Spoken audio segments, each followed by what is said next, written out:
The Pishach knocked on the door of the hut. It opened. Standing close to it was a fairly sized Pishach who nodded at Padma and then gestured them to enter. Padma did, followed by the other captives. She didn't even know who the bald-headed girl was who had been traveling with them, though she looked a lot like an Apsara, exceptionally beautiful, but she had no hair, which made Padma wonder if she was an Apsara in the first place. The room of the hut was incensed with candles. The sound of light drums played by the Pisikis, the female counterpart to Pishach, could be heard in the middle. Cross-legged, a dark-skinned Pishach sat, his arms outstretched, his eyes closed, and he had a piercing right across his nostrils. He had his hair tied up in the top. All well, and the worst part was he had a necklace made of human skulls. Disturbingly enough, one of the skull was of a child. Their god, whispered Kripa, or their current god. It keeps changing. What do they believe in? Kalki asked rather loudly. Padma just felt like smacking him on the head. They believe that the strongest is the fittest and should survive. If two Pishach fight and one loses, the defeated must be killed, as it is considered a dishonor to lose a duel. They duel? Where the hell do they duel? Padma scoffed. Silence. The leader of the Pishach roared loudly. Padma was swept with a chill she had only experienced when she had been about to kill Urvashi, but had refrained. It was a chill that comes after a realization, and right now it surely was a realization of dread. Was the leader of the Pishach spoke in their language. He opened his eyes, and Padma realized they were bloodshot. A smile crept over his face as he began. How indecent. You speak in my territory without my permission. Who is the leader of this group? The bald-headed girl came forward. It's not a group, we are different sets. Are interesting. His voice had a wheezing sound to it, as if his throat had an infection. Not many women here dare to speak, and here you are blabbering away. The bald-headed girl gritted her teeth, and Padma could feel the tension right now. In fact, she had hated the statement as well. Ilavarti was still primitive, and unlike Nagas, who were not patriarchal, every other tribe was rooted in orthodox ways in some way or the other. What is your name, dear? Ratna. Maru, the leader hissed. And who are your friends? Ratna looked at the matted girl. That's Smrit. And then she looked at the inked girl. And this is Anna. And you? His red eyes turned over to Padma. Padma, and that's Kripa. And Kalki. The leader nodded. You all seem exhausted and worried. I welcome you to my abode. Please get some rest. He paused. Also, I apologize. I seem to have forgotten to introduce myself. I am Brahmaputraksh. At that time, Kripa nudged Padma. Padma shot him a glance, mouthing what, but Kripa remained fixated on the leader, as if he had instantly recalled who this Brahmaputraksh was. He was being quite courteous, but then something felt off about this whole thing. They were cannibals, and yet they were behaving normally. Padma ignored Kripa, and they began to move when Brahmaputraksh called out, just wait. They all froze. We have a little game that we play when we receive our guests. It's a game of survival. Since you are off to teams 3 each, we would love it if you could get ready for some. Padma said, it's a tradition we follow. Whoever wins will get to live another day. His smile widened, and Padma noticed a worm slowly wheezing out of his gums, which he instantly ate. He didn't look so courteous after all. Rather, he seemed disturbing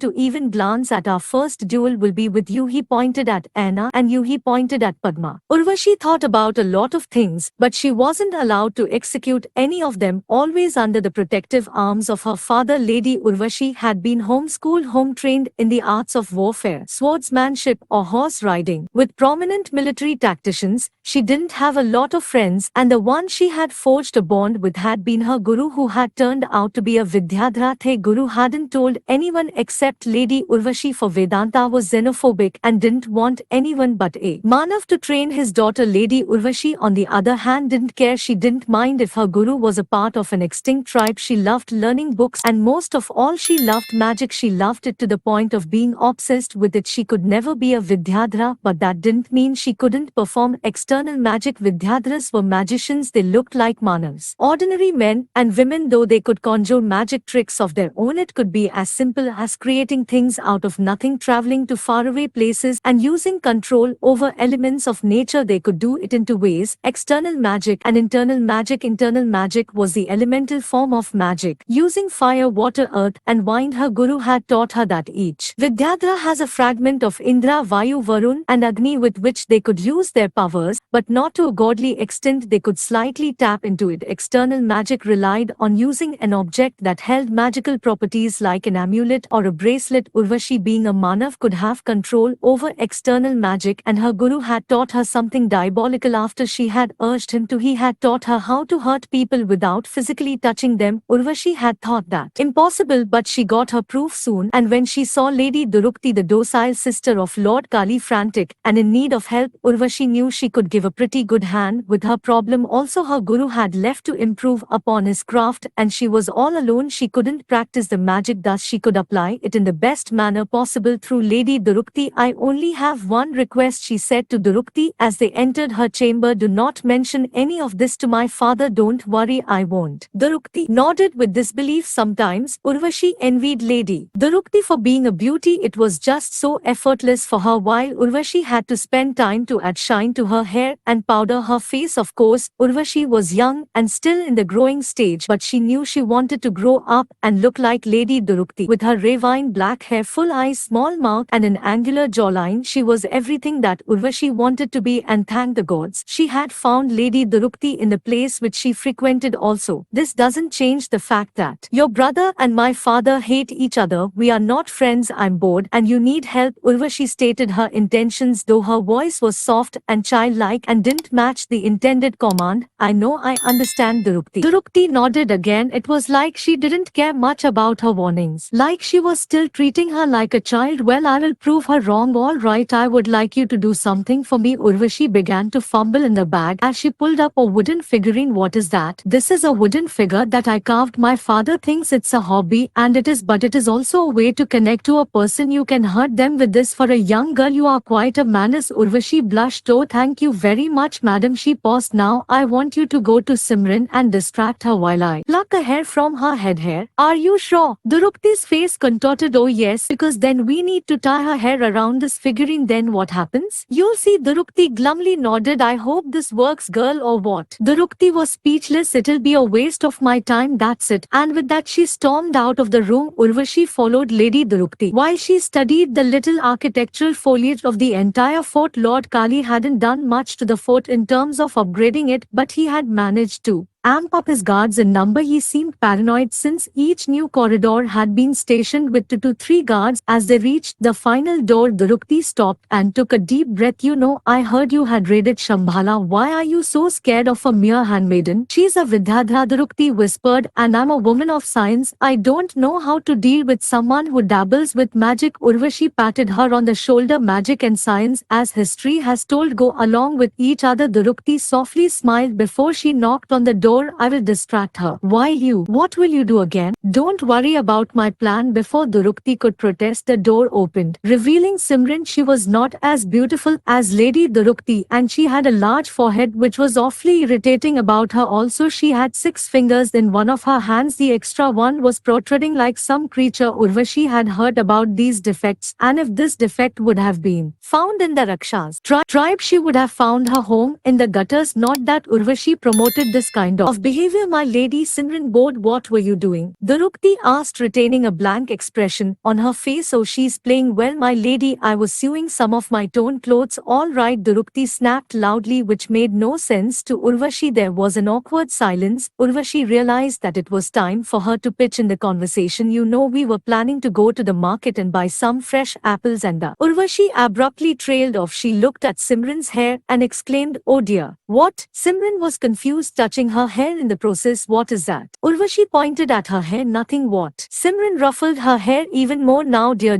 that must be so disheartening. Hold on, let me check. Urvashi came forward and grabbed the strand of hair, plucking it right off her head. Simran moaned in the process. What was that about? She eyed Urvashi with suspicion. My lady, what is it that you meant? I saw white hair. It's all right now. How is that possible? Urvashi waved at her without glancing back. She grabbed Durukti's arm and took her away from Simran. What about the trip to the bazaar? But Urvashi didn't bother to respond to that. They were back in Durukti's quarters, and Urvashi slyly sat over the bed with her lip protruding in full focus. She began to wrap the thin hair around the wooden figurine. You were good, Durukti remarked, clearly impressed with her spontaneity. I know. Urvashi smiled. What do you plan to do with the doll? It's not a doll, it's Simran. She had tied the hair properly now and showed it to Durukti. Simran, oh yes, this doll is Simran. Now the wood is not ordinary wood. It contains magical properties. My guru gave it to me to use it to make make dolls out of them and then use it as I saw fit. You see, if I do anything to the doll, the actual person will be impacted. Drupti held the doll with an inquisitive face. Interesting. Are you sure it works? I tried it on one of my servants. They weren't happy about it, so I prick, poke and stab. What if I break the doll? The person will be broken as well. This is black magic, right? Yep. What kind of guru did you have? Urvashi flustered.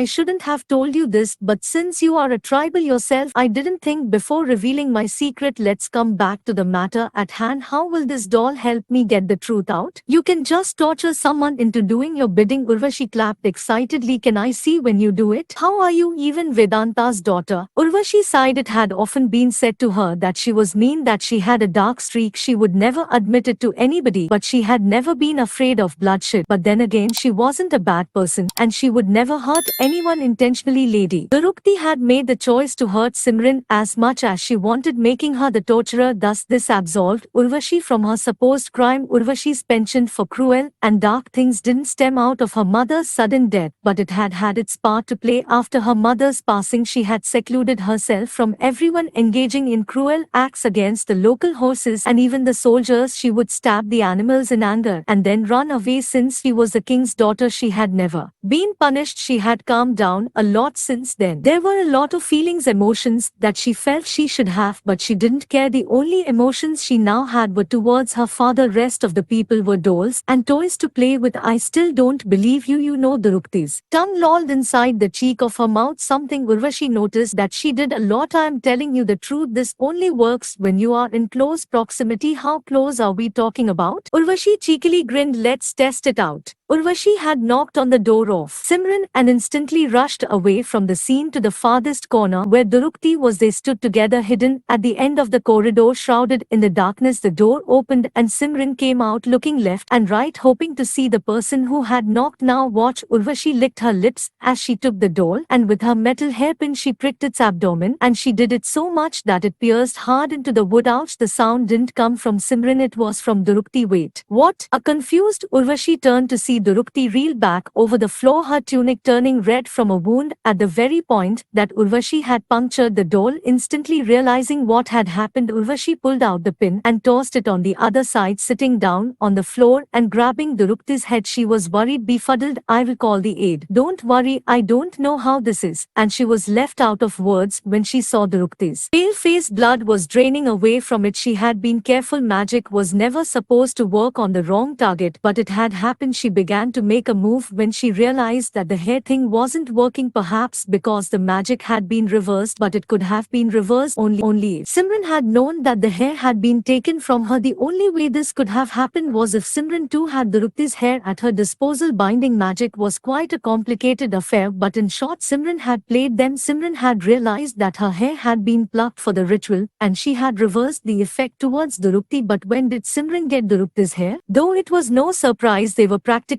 together all the time. She could have taken them at any time, and in the middle of her thought process, Urvashi realized a shadow had turned up, dimming the light. Urvashi turned to see Simran at the back, cross-armed. She had a disarming grin on her face. Now she looked like a witch. Well, since you two have found out everything, it's time I end you both. And with sparks around her fingertips, Urvashi realized that Simran was using internal magic. Escape was out of the question. They were about to die. Finally, he would get the chance to kill a Rakshas. Vedanta was prepared. He had worn his tuni and his bronze armor with the symbol of lightning emblazoned on it. He prayed to the power of Vajra, Lord Indra's bolt, asking for his blessings. He was ready. The axe was holstered, the sword was sheathed, the boots were tightened, but he was worried. He didn't know why. Sitting on the bed, he swallowed a lump in his throat. By Lord Indra, I should not be afraid, and yet he was. It hurt him to realize he had to do such things in the name of honor and justice, to take back what was rightfully his. He should have done this earlier, but now these were desperate times. They hurt my beliefs, and I shall hurt them now. He looked at his plans and noticed something. In all past few chaotic days, while he had been planning and plotting on how to hurt Pradma, he had forgotten to water them or tell his servants to do so, and the plants seemed off. Dead leaves lay there, some withered from the roots. He touched them gently, almost wondering if the plants were trying to communicate something, that he was withering like them. No. Vedanta straightened. He decided he would come back later and bring a set of of new potted plants to put in the porch of his room. He called out to his maidservant, who instantly rushed in. She was wearing a long dry gown, almost raggedy, and a cloth headwear that was wrapped around her bald head. "Where's Urvashi?" Vedanta asked. The maidservant shook her head. "She went to the library and has not returned yet." "Are the soldiers with her?" "Yes, my lord. If she returns before me, tell her. Take her to a safe location, the lair underground, with food and clothes, and stay there until my messenger comes to get you. Either he comes or I do. Don't move before either of us arrive at the location." The maidservant nodded. "What are you planning to do, my lord, if you don't mind me asking?" He didn't mind her asking, but he closed his eyes and pictured his wife. If only she wouldn't have passed away due to illness, things would be far simpler. There would be someone to take care of Urvashi if something happened to him. But no, things will never be simpler, and he had to act now. He didn't say anything, but he knew what he was doing. He was waging a war against a king, the very thing some people had done to him a long time ago. They had failed, but if he failed, then everything else will. Vedanta had roped in a few of Yaksh archers from Lord Kuvera, had gladly given them to him. He was on his horse with almost more than a dozen of his personal soldiers, trusted ones. He could have done it discreetly, but no, he wanted to do it in public and show his might in honor of his people. He passed the bazaar and made way to the shrine where Padma was supposedly stationed. According to the scouting reports he had received, when he reached, he did find the shrine of Lord Indra's abode, his carrier Airavarta, who used to help him travel from one place to another. Unlike others, Lord Indra didn't travel on foot or on horse, but on his elephant, who had the ability to fly. Vedanta believed in the scriptures